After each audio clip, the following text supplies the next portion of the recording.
40 ans qu'ils nous font de la hagra les flics. Donc les gars, c'est à vous de voir. C'est vrai, c'est vrai. Moi si je me présente, votez pour moi quoi. Inch'Allah.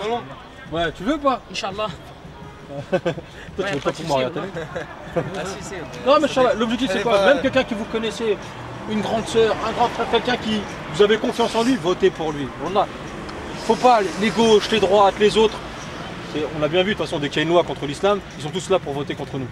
Tous, hein, de l'extrême gauche à l'extrême droite. C'est vrai, ça c'est... Bien sûr, même ceux qui vont te serrer la main, le parti socialiste les premiers, Philippe Sarr, etc. Donc ils sont là, ils vont dire non, je vous aime bien, etc. Mais en vérité, non.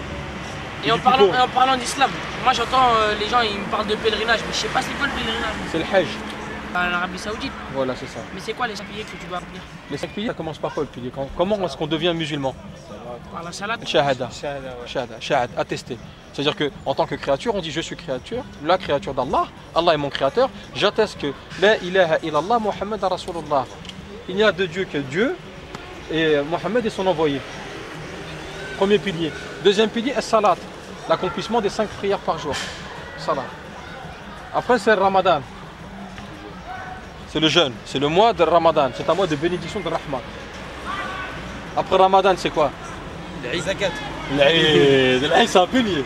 Mon frère, Zakat, barakallahu fik. Qu'est-ce que c'est que Zakat? De frères au Ça veut dire que dans la Ummah, normalement, l'islam est composé d'une Ummah. La Ummah, c'est comme en France. En France, tu regardes, l'État a besoin de fonctionner. Donc, elle prélève des impôts. La Ummah Islamiyya, normalement, lorsqu'il y a un calif, etc., chef des croyants, elle a besoin de fonctionner. Et en effet, elle prélève chez toutes les personnes qui ont, au-delà d'un certain montant, 2,5% de sa valeur. Avec ça, elle redistribue. Elle en a besoin pour son armée, elle en a besoin pour ses pauvres, elle en a besoin pour les routes, elle en a besoin pour ses écoles, elle a besoin pour ses mosquées, pour fonctionner. Pour le fonctionnement d'un pays, d'une communauté musulmane, on a besoin de prélever le zakat. Et le dernier, c'est le pèlerinage, c'est le Hajj. Mais ça, c'est si on en a les moyens. Si tu en as les moyens, quels sont les moyens pour aller au Hajj? Les moyens financiers. Et de santé. Si Allah te donne la santé et l'argent pour y aller, il faut y aller, c'est une obligation. Donc voilà. Donc dernier message à... Et quand tu as accompli les 5 piliers, tu deviens hajj. On ne devient pas hajj. Tu as accompli ton hajj. Tu fais ta démarche, mais tu ne sais pas s'il a accepté ou pas ton hajj. Il y a qu'Allah qui accepte ou pas le hajj de quelqu'un, le pèlerinage. On n'a pas le nom de hajj en fait. Il n'y a pas, ça n'existe pas, il n'y a pas de nom de hajj. On dit hajj nous à quelqu'un qui est âgé par respect. Alors on dit al hajj.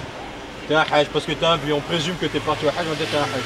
Et ma mère elle m'a dit en fait toutes les personnes qui prennent Allah, ils iront peut-être en enfer mais à la fin.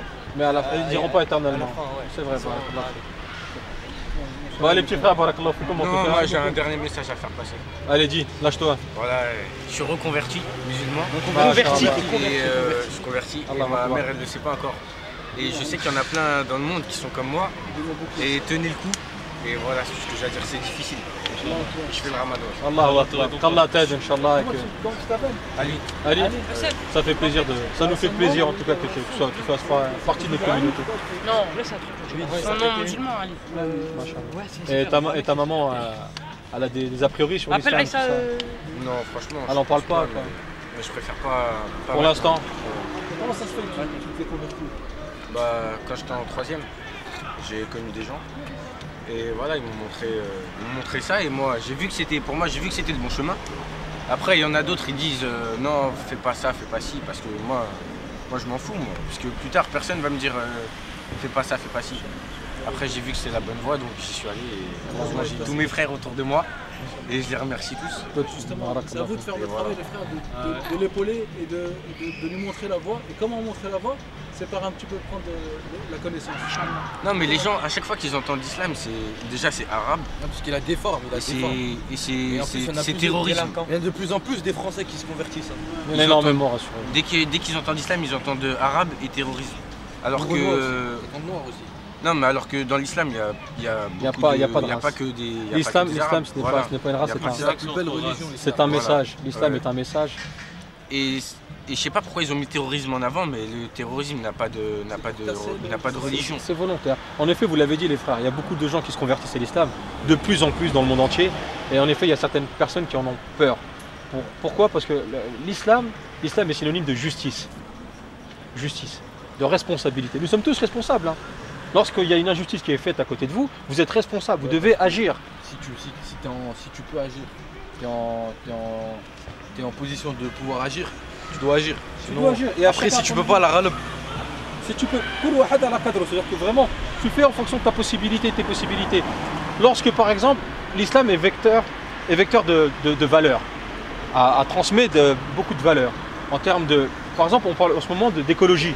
Ben, nous, l'islam, ça fait 1500 ans, 1400 quelques années, que quand même, mine de rien, on a eu cet enseignement-là. C'est une amana, c'est un don d'Allah. La terre, on doit la préserver. Un petit conseil aussi pour toi et ta famille, pour justement faire que ta conversion se passe bien vis-à-vis de ta famille, c'est très simple. L'islam, ça doit te faire changer de comportement et d'attitude. Tu dois être le meilleur des fils vis-à-vis de ta mère, le meilleur ami vis-à-vis de tes amis, le meilleur des frères vis-à-vis de tes frères et sœurs, le meilleur voisin vis-à-vis de tes voisins, le meilleur citoyen vis-à-vis de tes citoyens. L'islam te rendra meilleur. Et Wallah, crois-moi bien, en tant que parent, si ton enfant devient mieux, tu ne peux être que content, qu'heureux. Wallah, et ta mère sera heureuse. Alors, tu n'es pas obligé de dire à ta mère je suis devenu musulman, mais montre à ta mère que tu es devenu meilleur. Barakallahu fikum. Un dernier message pour le Ramadan, c'est fait pour s'approcher d'Allah. Ça s'appelle le Shahr al-Taqwa, la piété. C'est pour que vous grandissez en piété, Inch'Allah. Salam alaikum les frères. Ouais, petit frère, salam alaikum. Mangez pas trop, hein. Parce que le tarawih a fait. On va manger, Ça fait plaisir. Arrête de me dire ça, toi. Vous avez du recul, machallah. Salam alaikum les petits frères.